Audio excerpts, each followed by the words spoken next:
pendant que toi tu plais, et que moi, un fonctionnaire qu'on devrait payer $50, ndako komaki déjà 100 000 avec $50. Ok? Maintenant, on a foutu un franc congolais. C'est quoi? Bon, on va foutre un franc congolais. Ndako est un dollar. On me paye 100 000 et comme on a parlé à $50. Et maintenant que $50 en Ouézal sous 100 000 et quitter 70 000. On me paye mes 100 000, je peux déjà épargner mes 30 000 avec qu'on fout 70 000. Très bien. Je l'ai dit ici. Et ça, l'émission qu'on a salaki, na tunaki mutunabo. Bande quoi FCC, maman Janine Mabunda Zuili, pas à l'Assemblée, le bureau à la libre. Mais moi, je posais la question. Nan yangozo kamba gouvernement. Est-ce que c'est Félix qui est premier ministre? Et gouvernement, c'est un beaucoup FCC. Ce sont eux, bazana ba ministère et belé. Sur les 100%, bazana 65% il y a ba ministère. Très bien, ça. Nan yangozo kamba makambo finance. Est-ce que ça moutou cash? Et FCC mission les années que Félix échoue. Pour bango va faire discours en 2023. C'est ça. Alors, Félix étant une personne aguerrie, à comprendre son atelier bango boykosimba, tout le monde a un conseil de mise à lobby, na ligne na situation, il y a makambo mbongo na mboka oyo chaque semaine pour faire un rapport. Et ça, combien de semaines? Il a dit là, le vendredi passé, tala to komika pas même 10 jours. Le billet semaine. Malamoko bazu mesure. Pourquoi bazaki ko ça? Ata IST ya pamba o nano sombate. Balamoko le nyotambo na Jaguar. Tu seras contraint à Rwanda Koiba. Tu seras contraint à la bako propose à la ndenge wan. Très bien. Olobi ne konyam salata ka ba festa kitoko vraiment na pe fona tra festa na l'attaque une émission wan. Bukangalonzo etelemi juste avec moi na mboka Chibala. Non, badi banga d'ailleurs. Voilà. Tant moi na mboka badi banga 5 000 à faux na ba 10 000 à faux. Azo kota na makambu ya primature. Bakwe sikuna Bukangalonzo etelemi. Très bien. J'ai suivi Ndeko Franklin Chamala, et je respecte beaucoup ce nom de Dieu, c'est un frère pour moi. À Lobi, Bukangalonzo, Ezaka Kabando, qui a FCC, Nebatelemelaki, Makamwa Kitoko, il y a FCC pour Nani, pour ne pas permettre Ndeko Joseph Kabila, Azwa Lokola,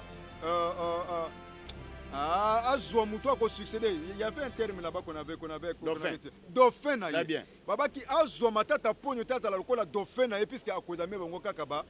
Chez Bissou Télévision, chaîne Oyo Kokani na yo. Chez Bissou Télévision, la chaîne qui vous ressemble. Chez Bissou Télévision, deuxième vitesse. N'hésitez pas à liker notre vidéo. Et si vous êtes nouveau sur notre chaîne, n'oubliez pas de vous abonner et d'activer la cloche des notifications. Voilà, bonjour très chers téléspectateurs de cette émission Zone Neutre. Zone Neutre, c'est une émission sociopolitique. Nous prenons des questions politiques, nous mettons sur la table pour décortiquer avec nos invités de marque. Je dis un grand merci à Beni Mustafa qui est à la prise de vie, aussi à Chico à la réalisation, Fabien Pouy à la régie finale. Un grand merci à Bandeko Nyonso Bota la biso.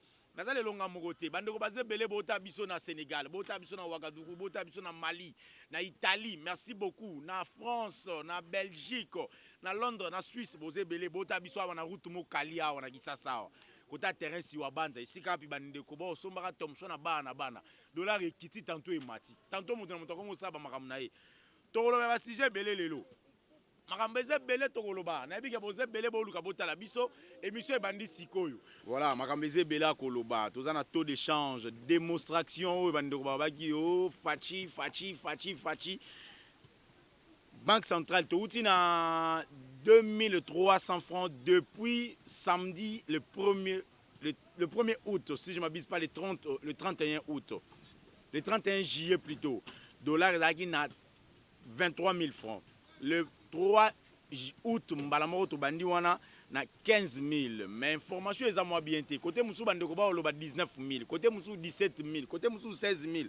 Tu éviter. Congolais, il y a un contraire. Côté Moussou Tobeta Masola, papa Godin Poyi. Tu éviter. Tu éviter. Tu vas à Ibimbongwa l'État. Tu n'as éviter place en Togolobanini. 500 milliards, 800 000, 350 millions de dollars. Oyo, député Serge Mayamba a porté papa Godin Poyi, président de l'Assemblée provinciale de la ville de Kinshasa, plainte na cour de cassation. Tu peux taper Masolo, Masolo est bela koloba. Ba marche, yangonde mute sali ke dollar kita, marche à FCC. Tu marche à la Mouka, tu marche à LCC, tu marche à Vital Kamere, INC.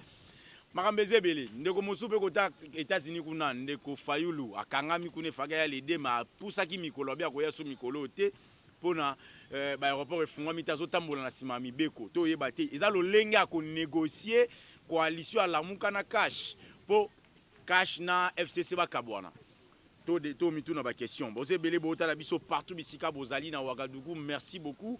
Je suis Yam Siambe, votre présentateur de cette émission. Un grand merci na baté réunion sur Basimbi Caméra.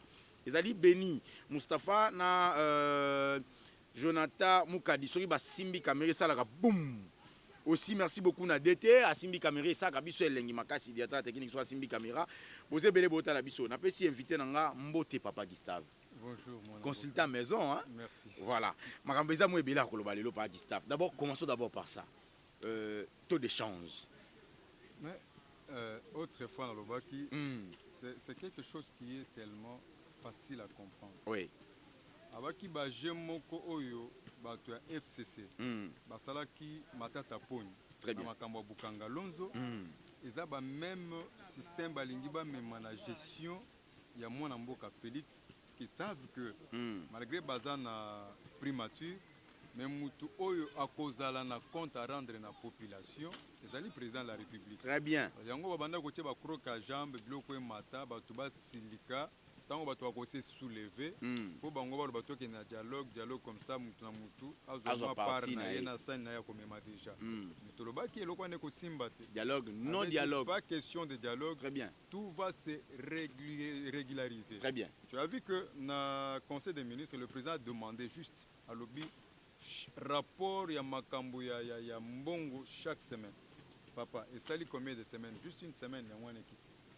Qu'est-ce qui s'est passé? Selon mes informations, la banque centrale a introjecté sur le marché public 28 millions de dollars.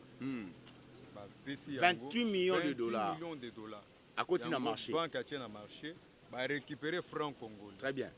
Tant que na makambo classe tout tanga na bino offre ya demande pe ya offre ya demande des arana offre nini sous na boseli pe loko ngwa. Mais baloba kanini demande na ils offre à demande na donné parce que banque a payé biso to payer francs. Ça va venir. Quand il y a l'offre et la demande. Quand la demande est plus élevée par rapport à l'offre, et puis ça va déséquilibre. Très bien. Il faut qu'il y ait l'équilibre. Or que sur le marché, le marché budgétaire nabiso offre nabiso offre à francs congolais et zalaki est belé dollar ezaki mukie. C'est ce qui a fait que dollar est mat. Alors qu'ils ont rééquilibré offre maintenant.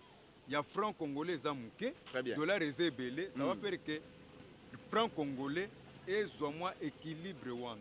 Très bien. Et pourquoi la seule question que moi je me pose, depuis que crise banda kimbongo zomata, pourquoi la banque centrale avec moi namboka Deogracias Mutombo? Très bien. Pour nani te azwa ki maye le pebwanya ya kosala ko asali lelo pourvu que stabilité monétaire et monnaie. Vous comprenez que ça ba jeune bango.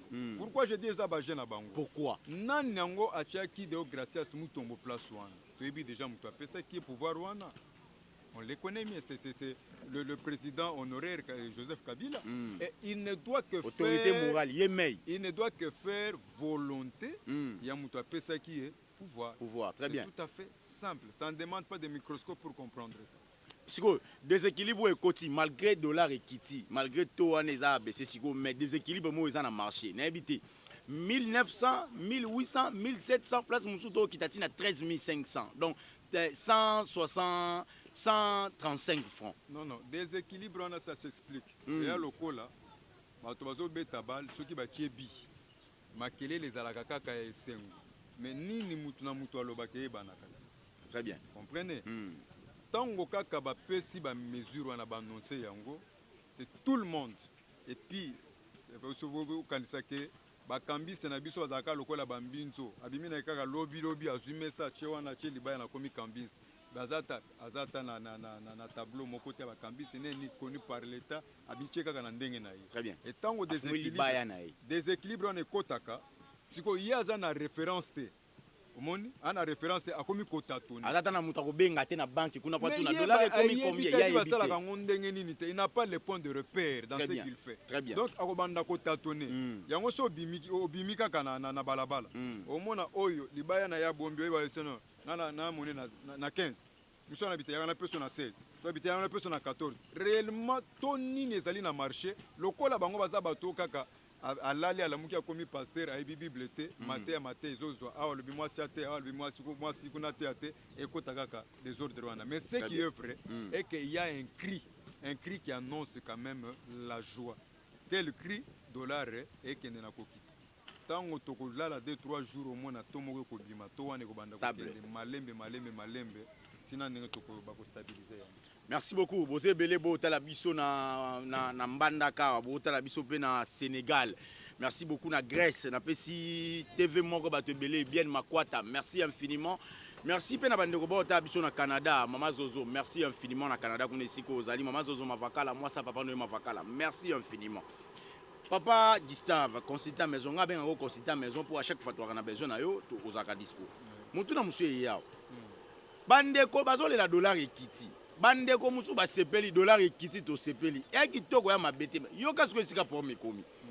Bato ba oteka Thomson, carton ya coûte ezaki 22000 koma ya wa 36000.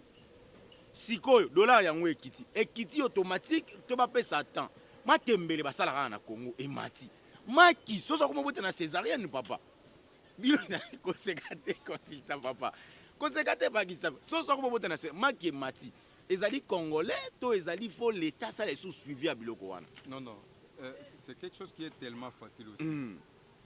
Tango maman oya matembele aya kateki matembele na ezali po azwa mbongo acha na nzungu ali atebi azwa mbongo wana alata na nzoto te. Elle vend ba biloko na yo wana po asomba pe biloko azana ngo bosenga. Très bien. Le savon qu'elle achetait autrefois na 500 francs qui a coûté en 750.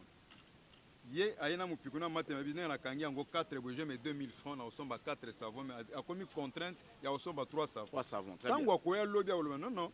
Savon e mati yanga yo pe na place na teka ngo boye na bimsata mo 3000. Voilà. Vous voyez comment est-ce que ça se fait? Très bien. C'est par rapport na loi ya offre pe ya demande. Quand elle vient pour acheter azo pe na binaye na moyen o azan nangwa lobi na teka boye pona somba boye. Et loko lobi asombaki asombi cravate oyo osombi yango $5 oye sikoyo teki mwa mupikuno ya matembelo bien saki ya makala olivona somba 2 cravates oye kuta cravate ekomi $10 na place osomba 2 osombi moko. Quand je reviendrai demain na koteka makala nango wana na boule ke nasomba kaka 2 cravates. 2 cravates. Donc il faut que makala pe mata. Saki ya makala 10 000 faut na teka ngo 20 000 pour na somba 2 cravates. Donc c'est un peu ça déséquilibre wana. Pona ni ba misusu bazolela bazolela po bango bakoma ki banzambe ya konyokola baninga na bango ba congolais. Très bien. Tu vois? Biso nso toyebi ndenge salemaka. Au dollar ça combien? Ça 22. Ye aka nduki dollar abombi yango le bibon ezo mata jour komata comme 50 n'a changé dollar na ngayo. Tant au dollar ça la chute, il va commencer à regretter ba supplétif o azo perdre na mbongo na yi. C'est ça. Ngana somba kango na 22 ce que comme 17 je perds combien? 5000 et ke 5000 fois autant, à moins déjà que moi 500 000 moko et boum.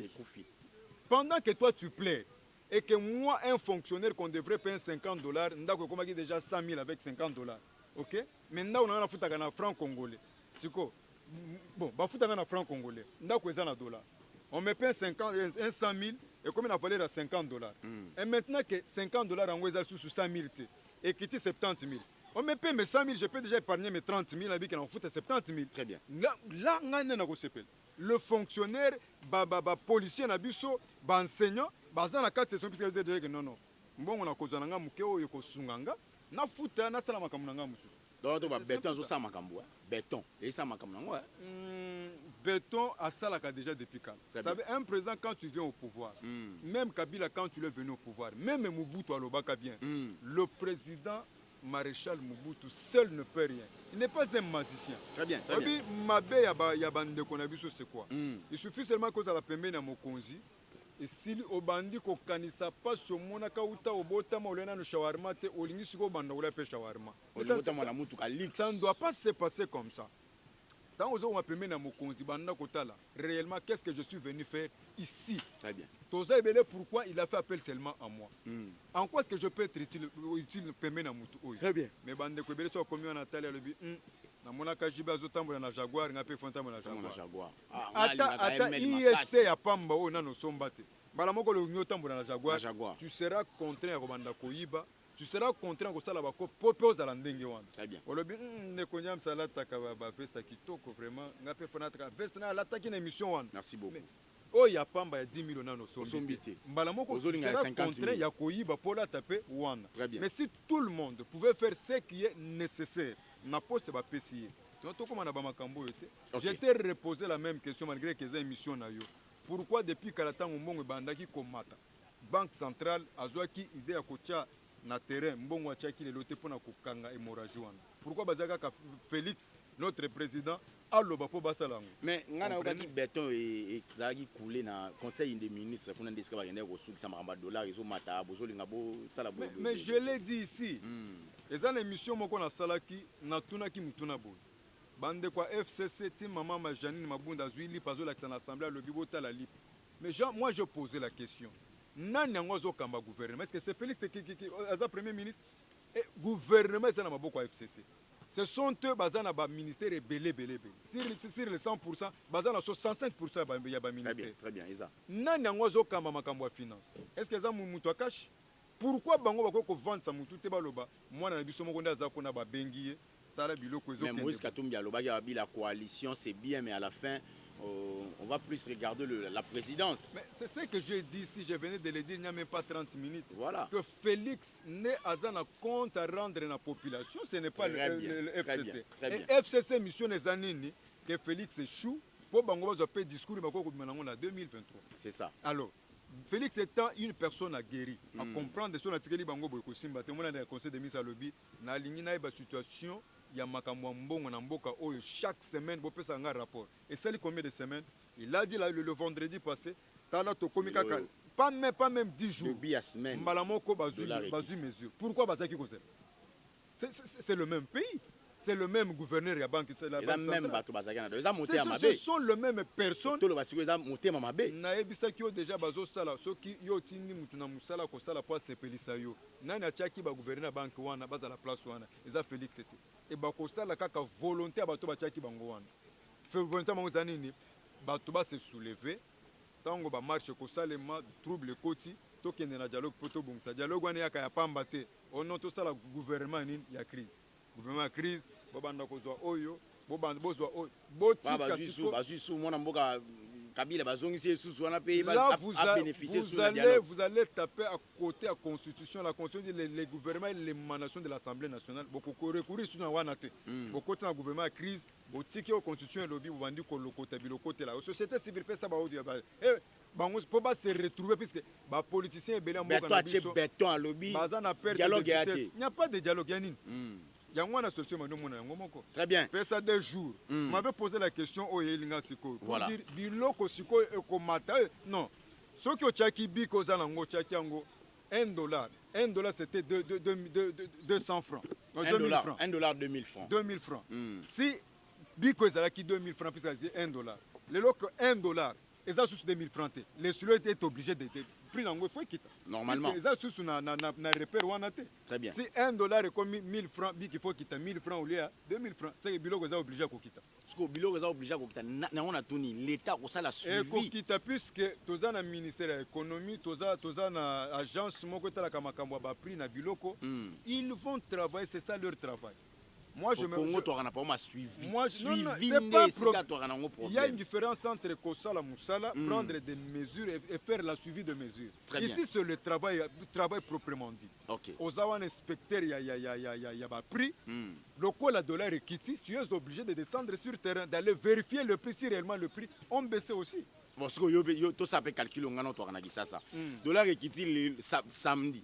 Maman na sombaki biloko vendredi na prix à 200 000. Ce que nous voyons c'est dollar ekiti 13 000 to 17 000. Yes ko akita biloko wana sombaki na 20 000 akita maman na 17 000 to ateka ngwe si la o yo somba so dollar ekiti nda ateki. Mobutu tango asali Zaïre. Tango asala Zaïre. Il y a ce qu'on appelle zaïrisation. Zaïrianisation. Très bien. Oyebi makambo lekana na bato azaki na bambongo. Wana liboso quand Moussé Kabila est venu à sali franc congolais. Bato babombaki ba Zaïre na bango na ndako. Ebi komaka. Voilà. Bozi déjà biyano.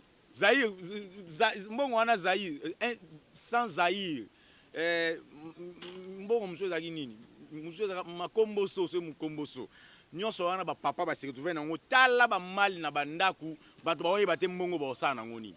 C'est comme ça, les gens qui ont possibilité. Est-ce que, papa Gustave, pour tout chiter, est-ce que dollar est une possibilité comme Matina 90?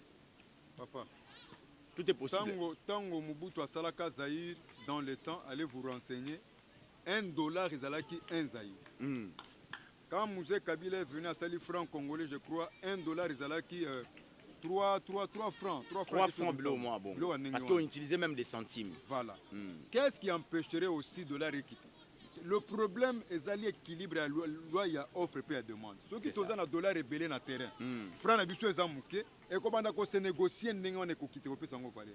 C'est l'équilibre de force. Du coup, ce dollar qui tient à 900 francs, c'est possible toujours que ça peut ba petite coupure. Ouais, mais qui va nous permettre de qu'il faut demander aujourd'hui, ce qu'il faut demander aujourd'hui dans la politique monétaire n'abusé, c'est qu'il faudrait que ba petite coupure et rebondir. Toujours les 50 francs, non? Très bien. Pourquoi ne pas qu'Obimis la biso 20 francs? 20 francs, 10 francs.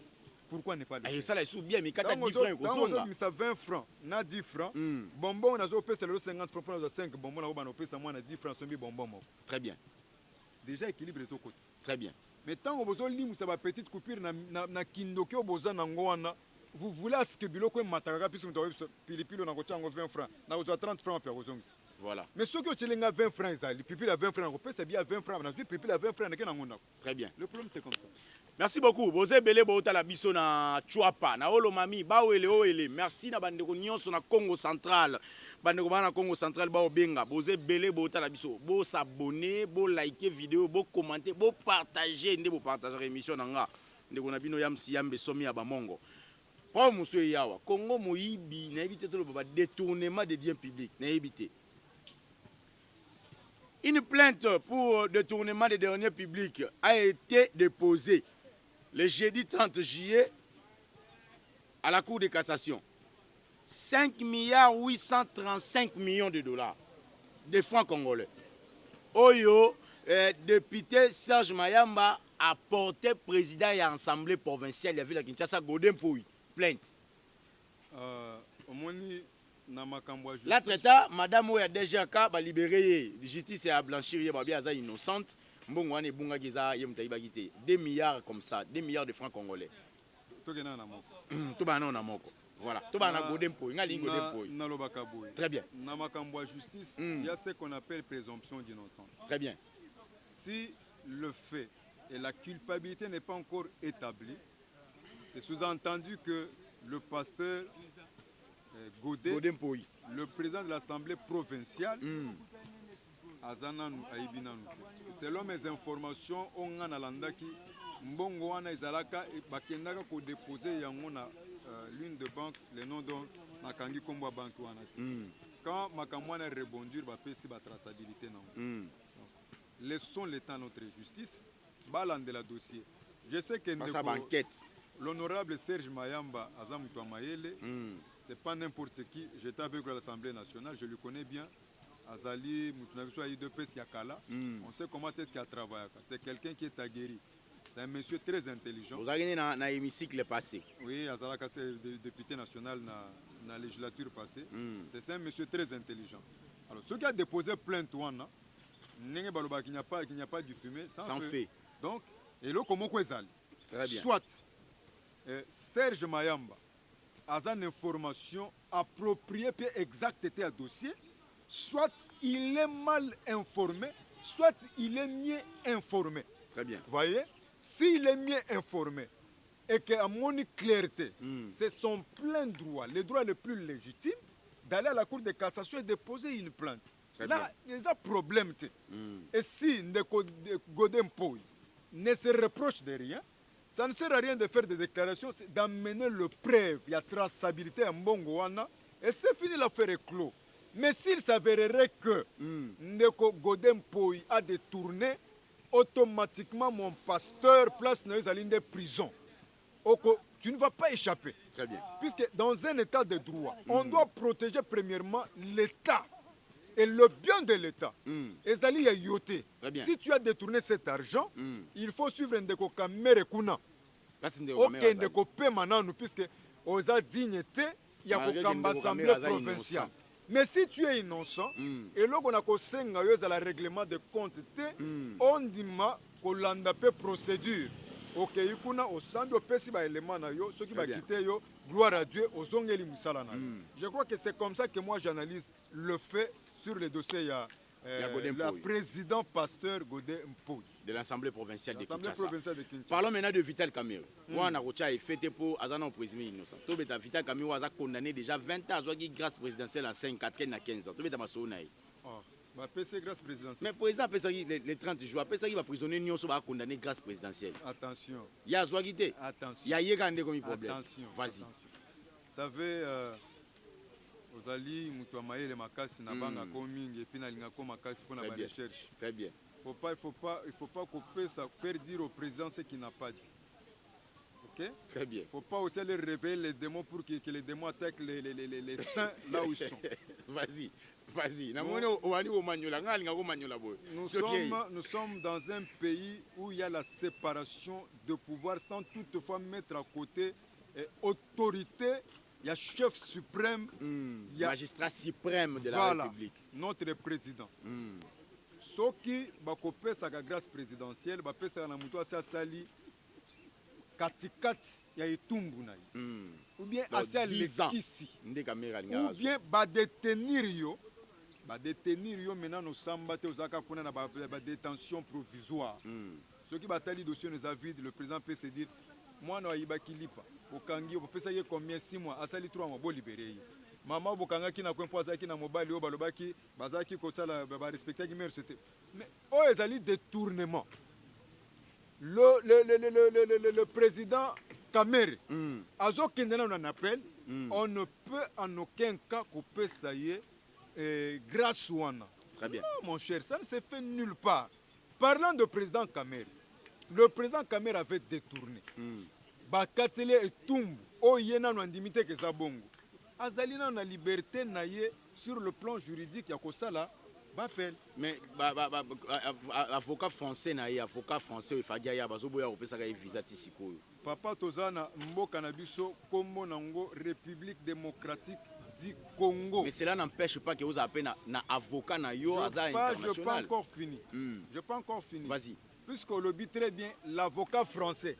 Moi, je pensais que tu allais me parler d'un avocat congolais de M. Vital Kamerhe, mais tu n'es pas d'un avocat français de M. Vital Kamerhe. Attends, monsieur, s'il vous plaît. S'il vous plaît. Est-ce que cela est impossible d'avoir un avocat américain, mais vous êtes congolais? Azali inscrit na Baroni. Si vous voulez qu'on aille na raisonnement terre à terre. Non mais ngana yongana tuni mutu na bande ko ba yeba pe parce que affaire ou avocat izo sa mwani ya munya. Yo mutozo mwana mboka yo mutozo la ata oza congolais te me kolanda émission na biso. Regarde, je vais t'amener juste une petite réflexion. Ba makambo bandi bo fungola ba téléphone bo benga. Ba procès alaka. Au moins ka avocat so yaka se présenter à lobby ngai Yamse Yambe inscrit na baro ya Kinshasa Matete par exemple. Pourquoi il est na baro ya Gombe? Pour nani ba se présenter ka ndenge wana et puis a cité combo ya baro na place bazo reconnaître yé. Qu'est-ce qui prouve que le monsieur qui vient de la France est réellement avocat? Qu'est-ce qui prouve que c'est un avocat? Il n'est pas inscrit dans la baro na biso ya awa. C'est le baro qui confirmera réellement que Moutouana a sali ba classe wana et puis a un diplôme na yé, il le peut plaider. Mais toi, tu viens directement en France, on a avocat à Kamerhe, dans la France. Est-ce que tu es bien en baron à Bissoni? Très bien. Et des deux. Ici, ce n'est pas la France, monsieur. Très bien. Ça, c'est la République démocratique du Congo. Très bien. Si et pas Nabino, Moutouako Kolonganambo, quand nous sommes plaider puisqu'il est avocat, mais ce n'est pas le cas avec nous ici. Nous avons la loi organique, la loi portant organisation, fonctionnement, il y a beaucoup de tribunaux. Très bien. Est-ce que dans la loi Nabiso Lobby, tout le monde peut plaider en tant qu'avocat? Non, monsieur. Il faut avoir la limite des choses et puis respecter nos lois. Je suis fier d'être congolais, je resterai congolais, je mourrai congolais, je ne permettrai jamais, puisque aux amundelo ya kopiétiner loi nabiso. Non. C'est ça. Non, c'est pas ça. Même pratique au avocat qui wana. Il peut être assisté de quelqu'un qui est inscrit dans Baro Songolo. Wana c'est loyo. Ce n'est pas notre loi. C'est pas notre loi. Est-ce que Ndeko Kamere au Congo, tu n'as pas des avocats capables de te défendre?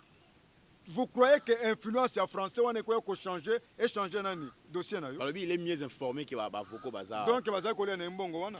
Bon. Les informations. Comment est-ce que moi qui suis au Congo qui vois que sont des moutons insilité, qui voit que non banda ko bazo sala na keza na kan church na kena kotalango. Oyo za na mwene jitu kuna na to esinga izaka ka soki 12 apamba. Na yo muto za na France ozo information ko lekanga. Très bien. Ça c'est fou. Voilà. Moi qui connais que ndeko amida lobaki na mariage na bango bazwaka mbongo koleka na budget ya ba province mususu yo za na France kuna ko bango ndenge yo yeba kaka ba immeuble asombaki kuna na soki na France kuna obio asombaki bosala ki ekopo wana mais c'est pas la vérité, c'est que c'est pas si. Voilà, to komo kitana suka déjà émission komo sila mutu na suka yango affaire à Bukangalonzo bandeko Bukangalonzo yo ezonyo kola biso mutu en tout cas mukubwa matata ponyo. Mukubwa Matata Ponyo, je t'aime bien, je t'aime infiniment. Matata 1, Matata 2, Mukubwa Matata. Problème est à Bukangalonzo. Bukangalonzo, il est nyokoli ba Congolais. Papa Gustave, Bukangalonzo yango pe comme isu, ezoke isusu, nezokende. Ozomo ateke comme déjà kokende et interpeller moi na mboka Matata Ponyo. Imisande kona yo kikashine pesinga mulunga na kingo. Te na moni osiliki po ndengo kendaki o mataki makasi. Bandeko boze bele bota la biso. Merci beaucoup. Parce que bon, la biso na Mouene Dipu, bota la biso sous na Sankuru, bota la biso na Congo central, na ba Congo on a 316, 315. Merci beaucoup. Obosani koloba na Kananga, bota la biso na Chikapa, Chikapa, na Mbujimai, Chikapa, na Kasumbalesa, voilà. Na Djilolo, bota la biso na Chikapa, na Djilolo. Merci beaucoup Bozé Belé. Bukangalonzo et encore Bukangalonzo. Mwana mboka. Ngai nazalaka na ene ya mutu te puisque je suis un homme de Dieu. Je fais toujours des analyses objectives. Très bien. Tozo makambo Bukangalonzo. Initiative kitoko ya parc agro industriel alimentaire. Très bien. Au basala ki na Congo. Pour tous aura masangu awa. Plus de 100 millions de dollars américains. Soki ozwi likambo wana ya Bukangalonzo. Ezaki initiative ya kitoko ya mwana mboka Matata Ponyo Mapon après 4 ans na ye en tant que premier ministre na mboka na biso azwaki likanisi wana kopesa biso Bukangalonzo. Très bien. Quand est-ce que Bukangalonzo est télémaki? Est-ce que Bukangalonzo est télémi tant qu'on fait comme président? J'ai dit non. Bukangalonzo est télémi juste avec moi Mboka Chibala. Non, Badibanga d'ailleurs. Voilà. Tant que moi Mboka Badibanga. 5 000 à faux, na 10 000 à faux. Azo kota na makambu ya primature. Bakwe sikuna Bukangalonzo est télémi. Très bien. J'ai suivi Ndeko Franklin Chamala, que je respecte beaucoup, c'est un homme de Dieu, c'est un frère pour moi. À lobby. Bukangalonzo ezaka kabandoki ya FCC nde batelemelaki makambo ya kitoko ya FCC pona nini pour ne pas permettre na ndeko Joseph Kabila azwa lokola azwa mutu ako succéder. Il y avait un terme là-bas qu'on avait dauphin na ye. Bien. Babaki azwa Matata Ponyo tazala lokola dauphin na ye puisque akodame bango kaka ba eza interne na kati ya FCC bango moko babundani et bandi depuis Sami Badibanga a eu primature, Babandi va croquer jambe. Vous vous souviendrez, quand on Ndeko Chibala comme premier ministre, très bien. Ndeko Kabila étant le président, il a ordonné qu'il y ait la reprise de l'activité à Bukangalonzo. Ça n'a pas été accepté. C'est ça. Banani Baza à la base, j'ai suivi Ndeko Franklin Chamala Lobby, les jours considérés devant la justice, n'a qu'au tanga bakombo na bango. C'est qu'il y a mieux informé. Ndeko Franklin Chamalazaki ministre pendant que Ndeko Matata Ponyo Zaki premier ministre. C'est ça. Ayebi ce qui se passe. Le grand problème avec Bukangalonzo c'est motema mabe ndenge na yebisaka yo monguna ya congolais azaka ka congolais. Vous pensez que ce qui Bukangalonzo fonctionner bato ya FCC bakolia bato ya cash bakolia te ou bien ce sont les gens de cash qui vont manger les gens de FCC bakolia te? Vous pensez que Bukangalonzo qui est sali yo ya yo ndeko wana o babali ye pa mutu akashi wana akolia biloko wana te et puis mbongo wana ekotaki kuna mbongo wana soki kamere pona 47 millions de dollars aza na prison mais là c'est 100 millions 100 millions c'est 100 millions. naza mpe na makambo mosusu immeuble gouvernement oyo ya kisasa awa batongi yango na même confort ya immeuble de gouvernement ya Congo central mais awa ebimisi biso apres mpe ba 76 millions mais à côté kuna tomoni c'est moins de 50 millions mais c'est tout à fait normal.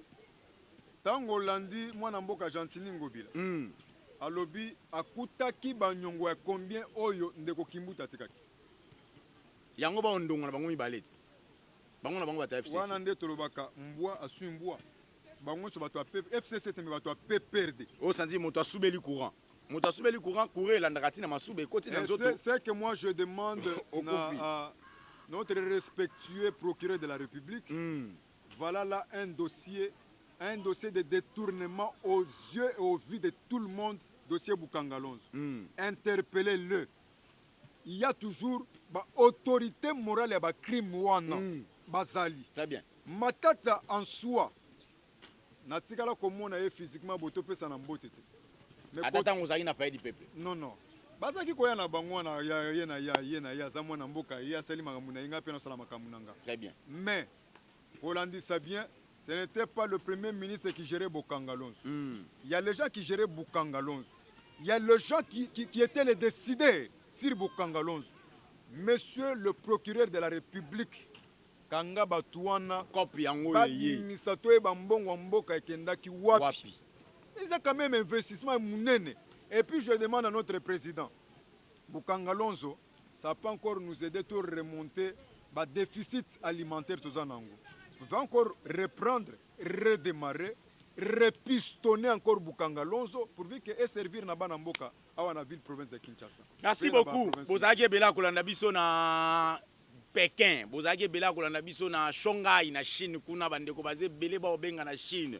Babi pandémie musu ezoleka en tout cas etikalaka kuna pardon. Po e bomi mboka ezokotera biso ba confusion na kata Congo na biso ko ba chinois te.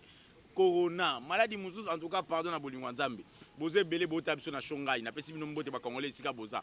Boze belé bota biso na Cameroun, boze belé bota biso na Burundi awa, na Rwanda pa Mukuba Kagame, mbote sika ba congolais baza kuna. Ba congolais mususu bazali na Angola awa, mboka souffrance mususu ba congolais ba okiluvanda, mboka pasi makambo yango ekomi kobonga. Tolo ba bongo makambo ekomi kobonga.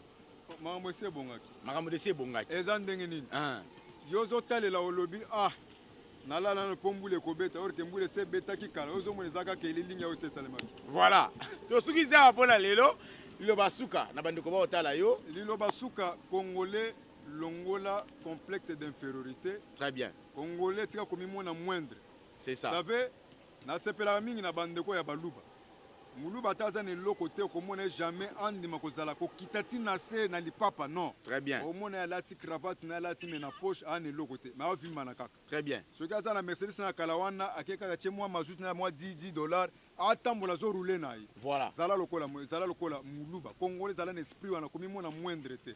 Tout ce qui se passe dans notre pays c'est tout à fait normal et ça les mapoyo na ngato zo mayeli. Biso tolobi lokola bato ba mekaki ko sala ba analyse. On n'a pas insulté quelqu'un.